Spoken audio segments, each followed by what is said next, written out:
Pues buenos días, Colombia. Estoy súper contenta de estar aquí con vosotros y me siento muy afortunada de compartir con esta bellísima juventud colombiana. La verdad es que cuando me invitaron al Congreso dije, ¡ay, qué bien, voy a conocer Colombia porque no la conozco! Tengo muchísimos amigos colombianos que los quiero mucho y estoy estudiando en una universidad en Argentina, mi doctorado, y los compañeros de clase y las compañeras compositores y compositoras colombianos son muy buenos, tienen un nivel académico excelente. Y entonces es una cosa que siempre quise conocer Colombia. Y digo, qué bien lo voy a poder conocer ahora. Pero aunque no he podido ir hasta vuestro bellísimo país, bueno, por lo menos hemos podido estar compartiendo estos momentos y os he conocido un poquito más a través de la pantalla. Y ojalá que pronto pueda ir. Y si no, sabemos que muy pronto vamos a estar en un sitio donde no van a haber distancias de ningún tipo. Si os parece bien, vamos a hacer una oración y empezamos nuestra aula abierta. Padre que estás en los cielos y que estás con nosotros, muchas gracias, Señor, por quién eres. En estos momentos venimos a ti, cada uno desde nuestro rincón, cada uno desde su casa, intentando aprender un poco más de cómo hacer para que nuestras iglesias adoren juntos. Los jóvenes, los adultos, los ancianos, los niños, gente de diferentes países, de diferentes culturas, gente con diferente educación, con diferentes preferencias. ¿Cómo podemos hacer, Señor, para venir juntos y adorar? Para que la música no nos divida, sino que podamos adorarte unidos. Te pido, Señor, que abras nuestro corazón y nuestra mente a tu palabra y que nos des humildad para poder escucharte, para que sea tu voz la que transforme nuestro corazón y tu Espíritu Santo el que nos convenza y nos lleve a la verdad. Todo esto te lo pedimos en el nombre de Jesús. Amén. El siglo XXI es el siglo más complicado para adorar juntos en la iglesia adventista. ¿Y por qué? Porque nunca en la historia ha habido un tiempo donde hayan tantas realidades diferentes. Y es difícil adorar juntos. En muchas iglesias hay una controversia. Si usted se va a YouTube, o si tú te vas a YouTube, vas a ver que hay muchas voces y entre ellas pues hay diferencias y hay oposiciones y hay gente que se ofende y gente que ofende y agrede a otros por el tema de la adoración. ¿Cuál es la fórmula correcta? ¿Cómo sabemos dónde está la verdad? Bueno, como cristianos, como discípulos de Jesús, como adventistas del séptimo día, sabemos que la verdad se encuentra en Jesús y en su palabra. Jesús dice que su palabra revela quién es Él. Así que vamos a la palabra de Dios y vamos también a empezar con una definición de adoración, porque estamos hablando de adorar juntas, pero ¿qué es adorar? Adorar, según la Biblia, es tener una posición de reverencia, de humildad, frente a alguien que es más grande que nosotros. Es decir, adorar, tanto en el Antiguo como en el Nuevo Testamento,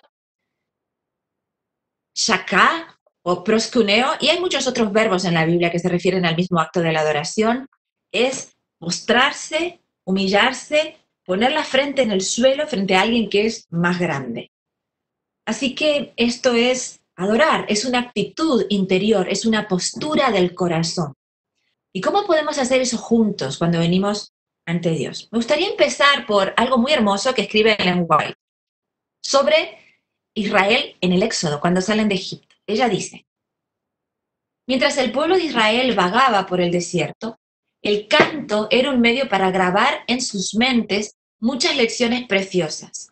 Cuando fueron librados del ejército del faraón, todo el pueblo se unió en un canto de triunfo. Por el desierto y el mar resonaron a los lejos, las estrofas de júbilo, y en las montañas repercutieron los acentos de alabanza. Con frecuencia se repetía durante el viaje este canto que animaba los corazones y encendía la fe de los peregrinos. Por indicación divina se expresaban también los mandamientos dados desde el Sinaí, con las promesas del favor de Dios y el relato de los milagros que hizo para librarlos, en cantos, acompañados de música instrumental. a cuyo compás marchaba el pueblo mientras unía sus voces en alabanza. La acción en concierto servía para enseñar el orden, la unidad, y el pueblo se ponía en más íntima comunión con Dios y con sus semejantes. El pueblo de Israel, cuando sale de Egipto, no tiene una identidad, han estado esclavos durante más de 400 años y no tienen tampoco una identidad, no solamente como comunidad social, sino como religión. Tienen que aprender a ser Israel de la mano de Dios en el desierto. Y es algo muy hermoso que Dios les da canciones para aprender la ley. Eso es lo que nos está diciendo aquí en Ellen White. Y ella escribe bastante más sobre esto. Hoy no tenemos más tiempo, pero es algo muy hermoso. Dios les canta la ley. Dios le canta la ley a Moisés y Moisés le canta la ley al pueblo. ¿Ah? Fijaros que está diciendo ella que por indicación divina se expresaban también los mandamientos de Dios con las promesas y el relato en canciones, en voces de alabanza. Entonces ellos se sabían la ley cantando, algo muy hermoso porque los cantos que tú aprendes cuando eres un niño, no te los olvidas en la vida. Te van a seguir toda la vida, los vas a recordar siempre. Vosotros sabéis que hay personas que tienen Alzheimer y que no recuerdan el nombre de su hija, no recuerdan el nombre de su esposo, pero recuerdan las canciones que cantaron desde niñas. Entonces, la música tiene esa facultad de grabarse en nuestra mente, porque no solamente se graba o se almacena en, digamos, en nuestros procesos intelectuales, sino también en los procesos afectivos. A lo mejor olvidamos lo que alguien nos dijo, pero no olvidamos cómo esa persona nos hizo sentir. Y la música nos hace sentir, además de nos hace recordar algo cognitivamente, intelectualmente. Por eso Dios le canta la ley a Moisés y Moisés se la canta al pueblo. Y todo el pueblo, dice aquí ella, la acción en concierto servía para enseñar el orden, la unidad, y el pueblo se ponía en más íntima comunión con Dios y con sus semejantes. Esa es la función de la adoración, es conectarnos con Dios primero. Dios es siempre nuestra primera audiencia, es nuestro primer escuchante, la primera persona a la que nosotros le dedicamos la adoración. Cuando cantamos, estamos dedicándosela a Dios, pero también se la dedicamos a las personas que están a nuestro lado. Es decir, hablamos de la adoración vertical y la adoración horizontal, es decir, la adoración cuando nosotros cantamos a Dios, le cantamos al Rey de Reyes, pero también ese canto sirve para testificar y para unir y para tener una comunión más íntima, como dice Ellen White, con la gente que está a nuestro alrededor. Pero lo que quisiera resaltar de esto que hemos leído es que el pueblo de Israel primero tiene la vivencia espiritual y después la experiencia musical. ¿Qué quiere decir esto? Primero, la vivencia espiritual. Es que tú, imagínate, a ver, es que a veces leemos la Biblia como si fuera un cuento aburrido, pero yo quiero que te pongas ahora en la escena, que te imagines que tú estás huyendo, ¿vale? Estás huyendo bueno, se me ocurre algo muy triste, pero pensemos en nuestros hermanos venezolanos, cuando están huyendo de lo que está pasando, de la realidad en su país, ¿vale? O gente en Corea del Norte que está huyendo, o gente en China que está huyendo, gente en este país, pensemos en nuestros hermanos afroamericanos, que se sienten perseguidos y se sienten inseguros cuando van a correr en una calle o simplemente a pasear al perro, ¿no? Cuando uno se siente perseguido, es una sensación horrible y puede ser incluso la causa de una angustia tan fuerte que te puede llegar a un extremo, ¿no? Llegar a un extremo incluso de pensar en matarte, ¿no? Entonces el pueblo de Israel sale de Egipto y cuando están saliendo las familias con los niños pequeñitos y con los ancianos que no pueden caminar rápido, el faraón con su ejército, empieza a perseguirlos. Y Dios abre el mar y todos pasan y después ven como el faraón con sus tropas son comidos por ese mar. Y ven que Dios está con ellos y que es mucho más que una metáfora o una ilustración. No, Dios los está liberando de sus enemigos, de los que los persiguen. Dios es ese gigante Dios, dice Moisés cuando escribe esa canción después de pasar el Mar Rojo, Dios es mi fuerza y mi canción. Dios es esa canción que nadie me va a quitar de dentro, porque incluso aunque no la cante con mis labios, está aquí dentro. Es una canción que me da fuerza, es una canción que va conmigo. Dios es mi fuerza y mi canción, dice Moisés. Ese es el canto de Moisés, ¿verdad? Salmo 90. Entonces, primero es la experiencia. ¿Cuál es la experiencia de Israel? Dios te ha salvado, Dios te ha liberado, Dios te ha, digamos, liberado de los enemigos que tenías.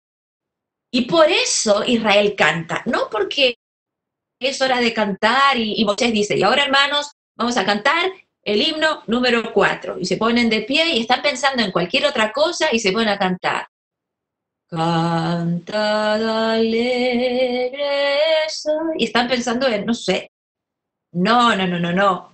Se ponen a saltar de alegría. Miriam y las mujeres empiezan a danzar delante del Señor. Todos se ponen a gritar. Dicen igual que las montañas alrededor temblaban, porque se calcula que unos 2 millones de personas, ¿vale? Incluso algunos eruditos dicen más, cantando, pero a todo pulmón. Cantando como cuando vas a ver a Colombia, al fútbol, ¿vale? Y te pones a gritar, bueno, así o más. Entonces, ¿por qué están cantando a Dios? ¿Por qué están adorando a Dios? ¿Por qué están alabando con todo lo que son, con todo su corazón? Oh, porque hay una vivencia espiritual que el pueblo de Israel tiene que expresar, que es la liberación. Es la liberación, es entender que ese Dios, Yahvé, ese gran yo soy, que Moisés les está diciendo que ha venido a liberarlos, no solamente ha creado el universo, sino que se preocupa de su historia individual y ha venido a liberarlos, ¿no? Entonces, primero tiene que estar la vivencia espiritual y después viene la experiencia musical. Y esto es lo más importante que te vas a llevar del aula abierta de hoy. Si no tienes esa experiencia espiritual, la música no va a tener ningún sentido. Va a ser un show, va a ser entretenimiento, o va a ser desconectada, o va a ser aburrida. Primero tiene que estar la vivencia espiritual y después la experiencia musical. La música es un lenguaje del corazón. La música es un lenguaje que nos conecta, pero para que nos conecte tiene que haber algo que decir. Es decir, si yo le digo a mi marido, oye, Francisco, se llama Francisco, oye, Francisco, te quiero, con cara de limón, desconectada, sin mirarle a los ojos, pues es posible que mi marido piense que estamos empezando una crisis, ¿no? Ahora, si le miro a los ojos y le doy un beso y le digo que lo quiero, conecto emociones, conecto mi lenguaje corporal con lo que le estoy diciendo, entonces está la vivencia del amor, que después va a venir con las palabras, con un canto, con un regalo, pero primero tiene que estar la experiencia. El gran problema de nuestra iglesia, y el gran problema no solamente como congregación, sino como cristianos, es que hemos aprendido a desconectar totalmente nuestra vivencia espiritual de la experiencia musical. ¿Por qué? Bueno, hay muchas razones. Vamos a seguir adelante. Voy a leer Colosenses 3. Vosotros sabéis que hablo mucho de Colosenses 3 porque Colosenses 3 es lo más práctico y lo mejor que encontramos en la Biblia con respecto a cómo dirigir la adoración, qué cantar, cómo cantar, cuándo cantar. Dice Pablo, dado que Dios los eligió para que sean su pueblo santo y amado por Él, ustedes tienen que vestirse de tierna compasión, bondad, humildad, gentileza, paciencia. Sean comprensivos con las faltas de los demás. Perdonen a todo aquel que los ofenda. Recuerden que el Señor los perdonó a ustedes, así que ustedes deben perdonar a otros. Sobre todo, vístanse de amor, lo cual nos une a todos en perfecta armonía. ¡Ah, qué hermosas las palabras de la Escritura! Pablo está usando una metáfora musical aquí. Pablo sabe que en Grecia y en Roma y en la cultura en la que él se mueve, Pitágoras ha inventado unas leyes armónicas que están basadas en las matemáticas y la gente es consciente de eso. Y se está empezando a hablar del fenómeno armónico, que es una nota al lado de la otra. Es una novedad en la cultura de la época, porque hasta entonces se conoce la música monódica, una sola nota a la vez, digamos, ¿vale? No se piensa en acordes, no se piensa en armonía, se piensa en líneas de canto. Y Pablo lo que nos está diciendo aquí es muy interesante. Se está refiriendo a los descubrimientos de un griego que ha hecho un aporte, una contribución a la teoría de la música. Pero bueno, espera, que me estoy yendo un poquito porque soy profesora de teoría de la música y esto me encanta. Así que vamos a volver a la escritura. Nos dice Pablo que para unirnos a todos en perfecta armonía, lo que se necesita no es una buena canción, no es un instrumento que esté bien tocado, no es un estilo de música que sea válido para todos. Lo que nos une a todos en perfecta armonía, ¿qué es? Lee la última parte de la diapositiva, que es el versículo de Colosenses 3:14. ¿Qué es? Es el amor. El amor nos une a todos en perfecta armonía. Sigue Pablo diciendo, y que la paz que viene de Cristo gobierne en sus corazones. Pues como miembros de un mismo cuerpo, ustedes son llamados a vivir en paz. Sean siempre agradecidos. Que el mensaje de Cristo con toda su riqueza llene sus vidas. Enséñanse, aconséjanse unos a otros con toda la sabiduría que Él los da. Canten salmos e himnos y canciones espirituales a Dios con un corazón agradecido. Fíjate la secuencia. Primero, para estar juntos, lo que nos va a unir es el amor de Dios, en perfecta armonía. Y que la paz que viene de Cristo esté en nuestros corazones.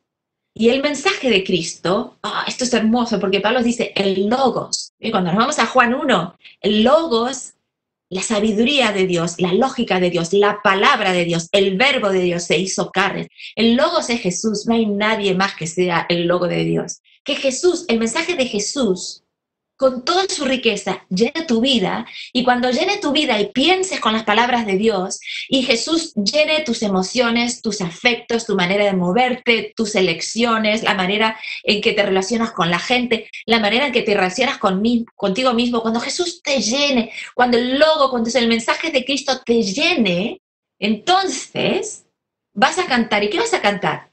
Vamos a cantar salmos, himnos, canciones espirituales. Diversidad, no solamente lo que te guste a ti, no solamente lo que le gusta al pastor, no solamente lo que le guste a los mayores en la iglesia, o a los que dan más diezmo, o a los jóvenes que quieren cambiar las cosas. No. Que el mensaje de Cristo en toda su riqueza nos llene, porque estamos llenos de su amor, porque hemos aprendido a vivir en el Espíritu Santo, y entonces vamos a cantar diferentes canciones, porque tenemos que llegar a todos. Tenemos que llegar a los niños, tenemos que llegar a los jóvenes que se están yendo, 7 de cada 10 se van. No cerremos los ojos a esa realidad. Yo tengo 50 años, mucha de la música que toco en la iglesia, que le encanta a mis hijos, que tienen 21 y 22 años, a mí, pues, ¿qué quieres que te diga? A lo mejor no es mi música favorita, pero yo la toco. Y la toco de corazón para el Señor, porque si eso es lo que tengo que hacer para que mis hijos vengan a adorar, lo voy a hacer 1 y 1000 veces. Pero lo que nos está diciendo aquí la palabra de Dios es que primero tiene que haber una experiencia espiritual para que adoremos juntos. No empecemos por la música, no le pidamos a la música que nos una, porque esa no es la función de la música. No le pidamos a la música una fórmula mágica en la que todos digamos, ¡ay, sí, qué bien, estamos juntos! No es así, es al revés. Primero, la vivencia espiritual y después se reflejará en experiencia musical. Y quería durante un momento que escuches algo y me digas qué pienses y de alguna manera te dejes llevar por esta música y después vamos a hablar de lo que sientes cuando la escuchas, ¿de acuerdo? Vamos allá. Listo, Doc.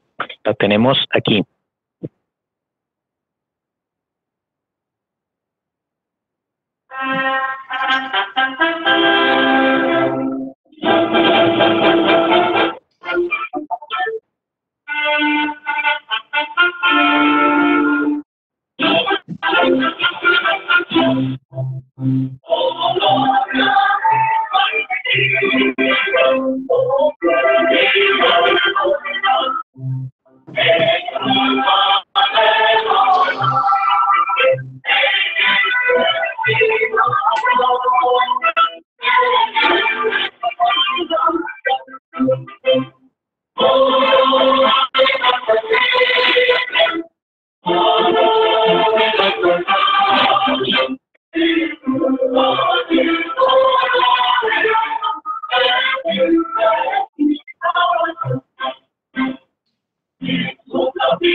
Listo. Muchas gracias. Bien, me gustaría que pienses durante un momento en lo que has sentido cuando escuchabas este himno, ¿vale?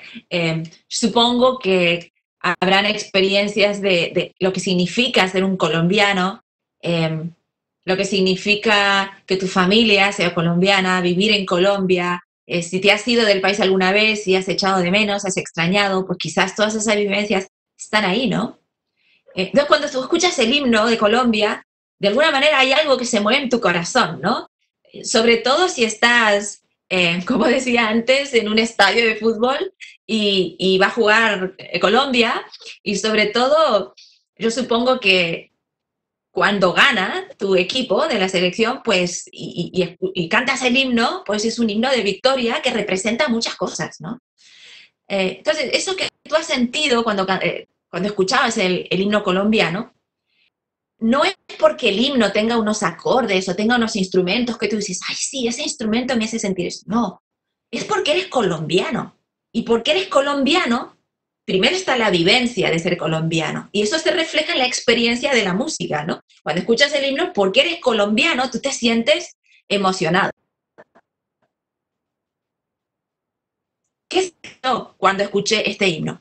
Bueno, primero, como profesora de música, pienso en los acordes que tiene, en la forma, en la estructura, en la progresión armónica. Pienso eso porque soy profesora de teoría de la música y cuando escucho música, pues no puedo evitar pensarlo desde mi formación. Pero también he sentido otra cosa. ¿Sabes qué he sentido? He sentido tristeza, porque me acordaba de 2014 cuando nos metisteis 2-0 a Uruguay. Y yo recuerdo estar con mi padre, que es un fanático del fútbol, y mi marido, que le encanta el fútbol, y estábamos allí y, claro, perdimos estrepitosamente porque teníais un equipazo. Entonces yo cuando escucho este himno pienso, pobre Uruguay, cómo nos batió Colombia en el 2014, ¿no? Pero no tiene nada que ver con la música en sí, es lo que representa la música. Primero la vivencia, y la música representa esa vivencia. Es como que asociamos lo que sentimos con lo que estamos escuchando.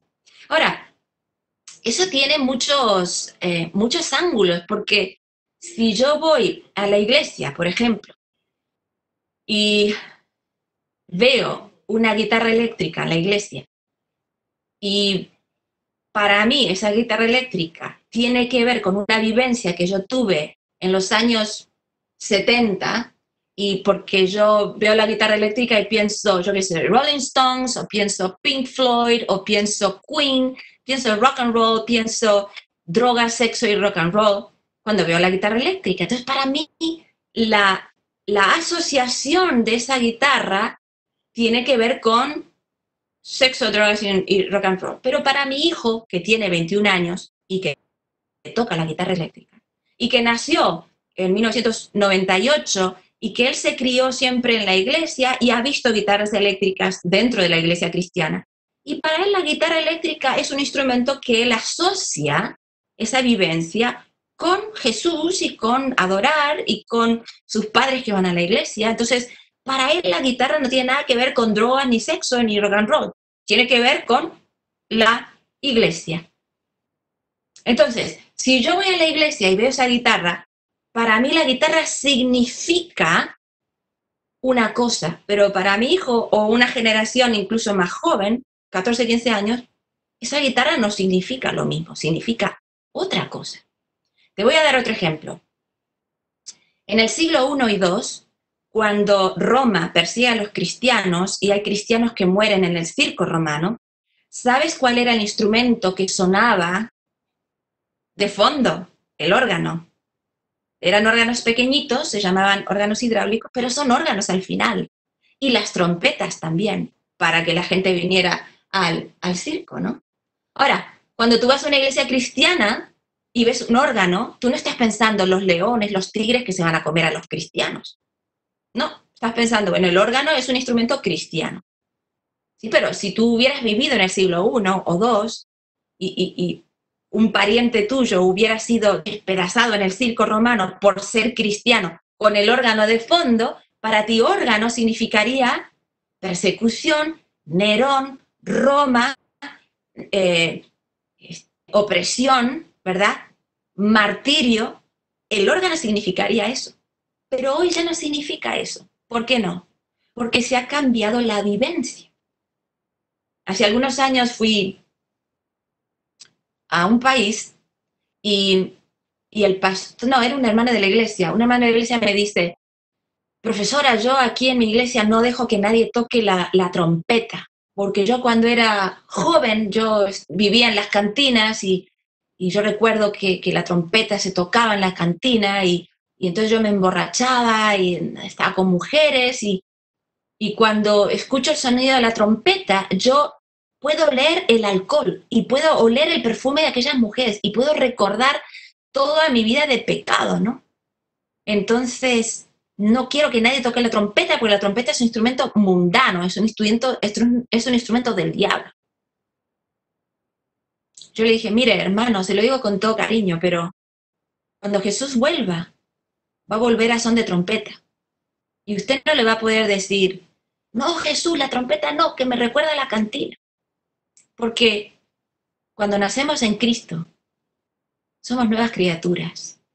Las cosas viejas pasaron y todas son hechas nuevas.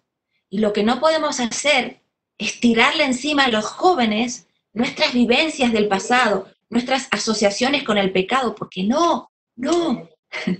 Dios hace nuevas todas las cosas. La guitarra se puede usar para la honra de Dios si la sabes usar bien. El instrumento eres tú, el que toca la guitarra. La guitarra es un objeto que no es bueno ni malo, pero tú sí que puedes ser bueno o malo. Depende cómo lo uses. Depende cómo uses el órgano de tubos. Depende cómo uses la trompeta. Depende cómo uses el piano. No hay instrumentos cristianos, diabólicos, malos, buenos. No, el instrumento es un objeto. El que es malo o bueno es el que lo toca. Y lo puede tocar para la gloria de Dios o no. Entonces, esto es muy importante. Primero es la vivencia espiritual, es lo que hay en ti, porque la adoración es una postura interior del corazón. ¿Recordáis ayer lo que estuvisteis ayer? Jesús le dice a las mujeres en espíritu y en verdad. La adoración no tiene que ver con el templo donde vas, tiene que ver que tú dentro de ti estás invitando al Espíritu Santo, porque nosotros somos templos del Espíritu Santo, ¿sí? Entonces, para adorar juntos, necesitamos el fruto del Espíritu Santo. Y voy a terminar en 2 minutitos y vamos a pasar a las preguntas. ¿Te parece bien? Y los frutos del Espíritu Santo son el amor, la alegría, la paz, la paciencia, la gentileza, la bondad, la humildad, la fidelidad y el control propio. Esto es muy importante, esto no son solamente palabritas, esto es muy importante porque a veces nos falta el amor cuando adoramos y juzgamos a la gente, le metemos miedo, manipulamos con el sentido de culpa. Y eso no es amor. Dios no manipula con el sentimiento de culpa. Si alguien a lo mejor levanta la mano, nosotros se la bajamos. Si alguien toca una canción que no esté en el himnario, pues ya le hacemos sentir mal. Cuidado con eso. No apaguemos al Espíritu Santo, porque la Biblia misma hemos leído que dice que adoremos a Dios con salmos y con himnos y con cánticos espirituales, ¿recordáis? Es decir, es la misma Biblia que dice que haya variedad, salmos, himnos y cánticos espirituales. ¿Ah? Entonces, recordemos que tiene que haber diversidad en la adoración. Diversidad. El mensaje de Cristo, con toda su riqueza, llene sus vidas, enséñense y aconséjense unos a otros con toda la sabiduría que Él da, canten salmos e himnos y canciones espirituales a Dios con un corazón agradecido. Si alguien te dice que solamente se pueden cantar himnos en la iglesia, recuérdale Colosenses 3:16, no solamente himnos, no, también salmos, que son canciones más expresivas de lo que sentimos hacia Dios, Y cánticos espirituales o canciones espirituales, que son canciones más improvisadas, que tienen que ver con cómo adoraban en África. Los negros spirituals vienen de aquí, de las canciones espirituales, ¿verdad? Un poquito más improvisadas, más frescas. Y algunos consejos para acabar esta presentación y vamos a dar lugar a las preguntas que tengáis. Primero, gestiona una comisión de adoración que represente las diferentes generaciones y culturas de la iglesia. Esto lo puedes hacer si tú eres el director de música de tu iglesia. Si no eres el director de música de tu iglesia, habla con tu pastor, habla con tu junta de iglesia y diles que tiene que haber una comisión de adoración para que se representen los jóvenes, los niños, los ancianos, todos, por lo menos que tengan un canto, si no todos los sábados, cada 2 sábados, que haya un canto donde los niños puedan cantar, que ellos están aquí con nosotros y a veces los ignoramos. Y después, cuando se van, nos sorprendemos.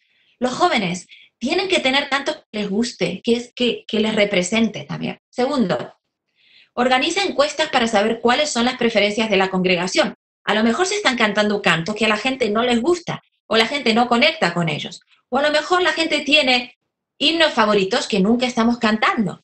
Entonces hay que saber lo que quiere la gente, lo que le gusta a la gente, lo que conecta con la gente, ¿sí? Hacer un estudio de mercado en nuestra propia congregación. 3. Combina himnos tradicionales con cantos actuales. Asegúrate que la letra esté centrada, en Jesús. La música combina con la letra. Seamos inclusivos. Cuando digo que la música combine con la letra, este es un principio de la iglesia adventista. Si yo digo, decíamos antes, ¿no? Cantad alegre sol. No. Es alegre. O sea, estoy diciendo, cantad alegres al Señor. Está basado en un salmo, ¿verdad? Salmo 100. Cantad alegres al Señor, el tanto de la tierra. Y estoy cantándolo con cara de limón. Entonces, no puede haber esa desconexión entre lo que digo y lo que hago. Si canto alegre, cantad alegres al Señor. Y si es una melodía que puede ser mejor entendida por la gente en Colombia, mejor todavía. 4. Facilita, canaliza el cambio. Los cambios efectivos llevan tiempo. No los impongas, no impongas los cambios. Sea activo, pero no impositivo. No impongas. No, se va a hacer esto, vamos a usar la batería, vamos a usar la guitarra eléctrica. Espera. Si tu congregación no está lista para eso, no lo impongas porque va a hacer división. Y recuerda, todo me es lícito, pero no todo me conviene. Y tienes 2, 3, 4 horas a la semana en la que estás con tu congregación y cantas junto. Después tienes todo el resto de los días para cantar y hacer música que tú y Dios compartáis juntos. Pero la adoración congregacional es tan poquito tiempo que tenemos juntos. Entonces tenemos que, como decía la escritura, ¿verdad? En Colosenses, tenemos que mostrar amor y paciencia y bondad, ¿no? Y lo último, mira, no, falta una más. Pide ayuda. No estás solo. Acude al departamento de jóvenes, al director de música. Sé que en Colombia hay directores de música, hay gente que sabe de música. Pídeles ayuda para conseguir recursos. Y este último consejo que te voy a dar, al número 6, te va a llamar la atención. Pero mira, llevo muchos años en la iglesia y creo que es hora de decir esto. Número 6. No te quemes. Protégete de personas tóxicas. Cuida tu salud mental y la de tu familia. Priorízate. Mira, está bien que quieras cambiar la música de tu iglesia o que quieras ayudar, que quieras servir a Dios, que quieras ser un levita contemporáneo. No te quemes. Estamos viviendo en una sociedad muy enferma y en la iglesia hay gente que también está un poquito enferma a veces. Gente que te va a hacer la contra, gente que te va a amargar la vida. Ten cuidado con eso. No te metas en relaciones tóxicas que te amarguen la vida y te alejen de Dios y de la iglesia. Protégete. Ponlo en oración. Si tienes que alejarte de una situación, aléjate de la situación. Cuida tu salud mental y la de tu familia. Y Jesús dice que hay que amar a los demás como a nosotros mismos. Tienes que priorizarte, amarte a ti mismo. Muchas veces no lo decimos esto en la iglesia. Pero no te quemes en el servicio a Dios. Dios quiere que tengas una vida abundante y una vida feliz en Él. Él vino a darte eso. No vino a darte una vida llena de angustia y de combate y de crítica. No, esa no es la voluntad de Dios para tu vida. Lo último. Además, el Espíritu Santo nos ayuda en nuestra debilidad. Nosotros no sabemos qué quiere Dios que le pidamos en oración, pero el Espíritu Santo ora por nosotros con gemidos que no pueden expresarse con palabras. Y el Padre, que conoce cada corazón, sabe lo que el Espíritu dice, porque el Espíritu intercede por nosotros los creyentes en armonía con la voluntad de Dios. Y me dirás, ¿y qué tiene que ver esto con la adoración? Bueno, tiene mucho que ver con la adoración, porque la adoración es la verdad, la adoración verdadera es en espíritu y en verdad.